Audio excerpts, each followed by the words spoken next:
తెలంగాణలో సినిమా ప్రేమికులకు theatres యాజమానులు shock ఇచ్చారు. సింగిల్ థియేటర్ సమస్యలు తీర్చాలని డిమాండ్ చేస్తూ 10 రోజుల పాటు బంద్కు పిలుపునిచ్చారు. సినిమా మాఫియా నుంచి తమను రక్షించి టాక్స్ పన్నులు, కరెంటు బిల్లులు రాయితీలు ఇచ్చి ఆదుకోవాలని రాష్ట్ర ప్రభుత్వాన్ని కోరారు. సీఎం రేవంత్ రెడ్డి, సినిమాటోగ్రఫీ మంత్రి కోమటిరెడ్డి వెంకటరెడ్డిలు చొరవ తీసుకుని తమ కష్టాలు తీర్చాలని డిమాండ్ చేస్తున్నారు.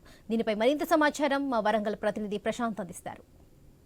రాష్ట్రంలో సినిమా ప్రేక్షకులకు నేటి నుంచి సింగిల్ స్క్రీన్ అన్ని మూతపడడంతో అయితే ఇబ్బందులు తలెత్తే అవకాశం ఉన్నది. అయితే థియేటర్ యాజమాన్యాలు అటు మెయింటెనెన్స్ ఖర్చులు కావచ్చు, ఇటు ప్రభుత్వం నుంచి రావాల్సిన రాయితీలు కావచ్చు, సహాయ సహకారాలు అందకపోవడంతో నేటి నుంచి 10 రోజుల పాటు సింగిల్ స్క్రీన్ సినిమా థియేటర్స్ అన్నింటినీ కూడా మూసివేయడం జరిగింది.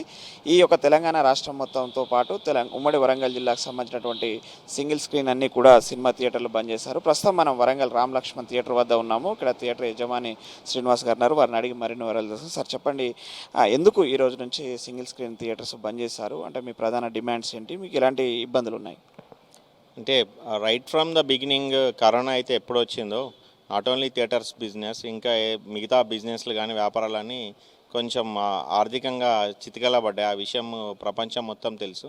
బట్ దాంట్లో ఎక్కువ సఫర్ అయింది మాత్రము మా cinema industry. So that is very fair and clear.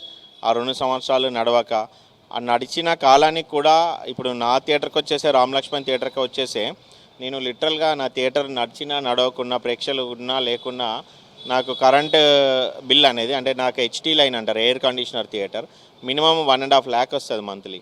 అంటే లిటరల్లీ ఆ కరోనా పీరియడ్లో నేను ఒక 40 లక్షల కరెంటు బిల్లు కట్టాను ఎగ్జాక్ట్. అప్పుడున్న కేసీఆర్ గారి దగ్గరికి, ముఖ్యమంత్రి కేసీఆర్ గారి దగ్గరికి మా ఛాంబర్ ఆఫ్ కామర్స్ నుంచి తెలంగాణ ఫిలిం ఛాంబర్ ప్రెసిడెంట్ వీళ్ళందరూ కొన్ని డిమాండ్స్ తీసుకెళ్ళిళ్ళు. ఆయన సానుకూలంగా స్పందించి లైక్ హీ సెడ్, సరే ఈ కరోనా పీరియడ్లో మీకు విద్యుత్ ఏదైతే ఛార్జీలు మీ మీద మోపబడ్డాయో అవన్నీ మేము వేవ్ ఆఫ్ చేస్తామని చెప్పి ఒక ఇంటర్వ్యూలో చెప్పడం జరిగింది.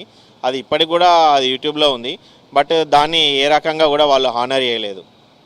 ఇది అప్పుడు నుంచి మేము ఆర్థికంగా ప్రాబ్లమ్స్ ఫేస్ చేయడం జరుగుతుంది. దానికి తోడు ఈ పెద్ద సినిమాలు ఉంటేనే కొంచెం థియేటర్స్కి ప్రేక్షకులు వచ్చే, అంటే చిన్న సినిమాలు కూడా నడుస్తున్నాయి బట్ ప్రేక్షకులకి రీచ్ కావడానికి అది కొద్దిగా టైం పడుతుంది. అదే పెద్ద స్టార్స్ ఎవరైతే ఇప్పుడు పెద్ద స్టార్స్ ఉన్నారో, పవర్ స్టార్ కావచ్చు, లేకపోతే ప్రభాస్, ఎన్టీఆర్, రామ్ చరణ్, వీళ్ళందరూ ఎవరైతే పెద్ద స్టార్స్ ఉన్నారో వాళ్ళ సినిమాలకి మాత్రం ఆడియన్స్ కంపల్సరీ వస్తున్నారు. అవి ఇయర్లీ అంటే ఎప్పుడో 6 నెలలకు ఒకటి అనేది ఇట్లా రిలీజ్ కావడం జరుగుతుంది. ఈ మధ్యలో థియేటర్స్కి రెంట్ కట్టుకోవడము, ఒక 20-30 మందిని ఎంప్లాయీస్, ఈ కరెంటు బిల్ ఇవన్నీ తడిసి మోపడే నెలకు ఒక 20 లక్షల పైన మాకు ఆర్థిక భారం మోపబడుతుంది. ఇది మేము ప్రధానంగా ఫేస్ చేసే సమస్య. కనీసము ప్రభుత్వం ఒకసారి ఆలోచించి, అంటే మాకు పడే యూనిట్ ఛార్జీలన్నా కనీసము ఒక 50% తగ్గించితే మాకు కొంచెం విద్యుత్ ఛార్జీలన్నా మాకు తగ్గడం జరుగుతుంది. అలాగే గత ప్రభుత్వం ఏదైతే హామీ ఇచ్చిందో కరోనా టైంలో అది ఏమైనా రీకన్సిడర్ చేసి, ఇప్పుడు నేను 40 lakhs కట్టినా, నేను అకౌంట్ స్టేట్మెంట్ తీసుకురమ్మంటే I have clear account statement. ఆ పీరియడ్లో కట్టింది అయినా వే ఆఫ్ చేసినా మాకు కొంతవరకు కొంత సహాయం చేసినట్టు అవుతుంది ప్రభుత్వం. అంటే సుమారుగా ఒక థియేటర్ నడపాలంటే ఒక మంత్లీ అంటే సిబ్బంది కావచ్చు, కరెంటు బిల్లు కావచ్చు, కార్పొరేషన్ పన్ను కావచ్చు, అంటే ఎంత వస్తుందండి? అదే ఇప్పుడు నా స్థాయి థియేటర్కి ఎయిర్ కండిషనర్ థియేటర్, దీనిలో ఇంచుమించుగా ఒక 30 మంది ఎంప్లాయీస్ ఉంటారు. నా current bill, employees and maintenance charges and ఈ GWMC tax, R&B, fire licence ఇవన్నీ కలుపుకొని చూస్తే ఇంచుమించుగా ఒక 20 lakhs మెయింటెనెన్స్ వస్తుంది ఎయిర్ కండిషనర్ థియేటర్కి. ఎయిర్ కూల్డ్ థియేటర్కి వాళ్ళ స్థాయిని బట్టి సింగిల్ స్క్రీన్స్కి ఒక 10 లక్షల వరకు ఎవ్రీ మంత్ వ్యయం అనేది వస్తూ ఉంటుంది. దాంట్లో ఎంప్లాయీస్ కానీ, ఆ మెయింటెనెన్స్ కానీ, విద్యుత్ బిల్లు కానీ. అంటే ఈ చిన్న సినిమాలను ప్రేక్షకులు ఆదరించట్లేదు అనేదా? అంటే ఈ టైంలో మామూలు బిగ్ హీరోస్ మాత్రమే చూస్తున్నారు, చిన్న హీరోలు చూడకపోవడం వల్ల చిన్న థియేటర్స్కు నష్టాలు వస్తున్నాయి. ఇక్కడ ఒక చిన్న కాన్ఫ్లిక్ట్ ఉందండి. ఎప్పుడైతే ఓటీటీ వ్యవస్థ అనేది వచ్చేసిందో అప్పటి నుంచి ఒక పెద్ద హీరో స్థాయి సినిమా కూడా నెల రోజులు ఆగితే టీవీలో వస్తుంది కదా అనేది ఉంది.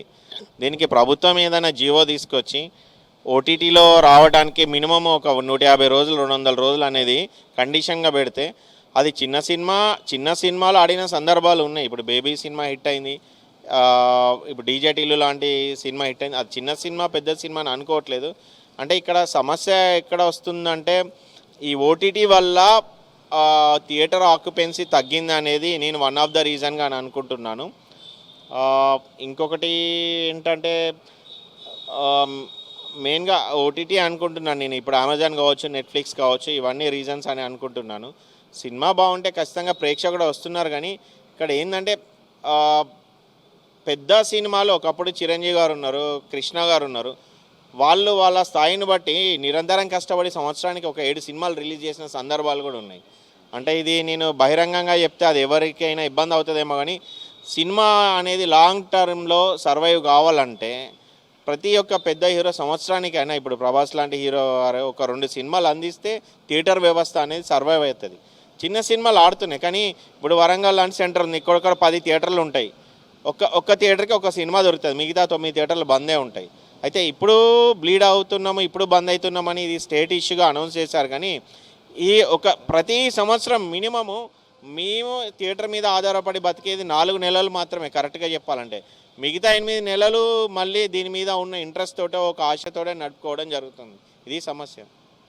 అదే మనం చూస్తున్నాం, సినిమాలను నడపడంలో క్యూబ్ వ్యవస్థ రావడంతో చిన్న థియేటర్ యాజమాన్యాలంతా కూడా చితికిల పడుతున్నాము. ఆ వ్యవస్థను రూపుమాపడానికి ప్రభుత్వం ప్రత్యేక చట్టాలు తీసుకురావాలి. అదేవిధంగా ఇటు ట్యాక్స్ల రూపంలో కావచ్చు, పన్నుల రూపంలో, కరెంటు బిల్లుల రూపంలో చెల్లించే వాటికి థియేటర్ యాజమాన్యాలకు కొంత 50% రాయితీలు ఇచ్చి ఆదుకొని ప్రేక్షకులకు వినోదాన్ని పంచే థియేటర్ యాజమాన్యాలకు ప్రభుత్వం సహకరించాలని అటు సీఎం రేవంత్ రెడ్డిని, ఇటు సినిమాటోగ్రఫీ మంత్రి కోమటిరెడ్డి వెంకటరెడ్డిని రిక్వెస్ట్ చేస్తున్న పరిస్థితి అయితే మనకుంది. అదేవిధంగా మరొక రిక్వెస్ట్, థియేటర్స్ నుంచి ఓటీటీలు, అమెజాన్ లాంటి వాటికి ఇంట్లల్లో కాకుండా మంచి సినిమాలను కుటుంబ సమేతంగా వచ్చి పెద్ద థియేటర్లలో చూసి ఆ యొక్క సంతోషాన్ని పంచుకోవాలని చెప్పేసి కూడా వారు ప్రేక్షకులను రిక్వెస్ట్ చేస్తున్నారు. ఇది ఈ సినిమా థియేటర్ల బంద్ విషయంలో యాజమాన్యాల యొక్క స్పెషల్ డిమాండ్స్. కెమెరామెన్ విజయ్తో ప్రశాంత్, ఐ న్యూస్, వరంగల్.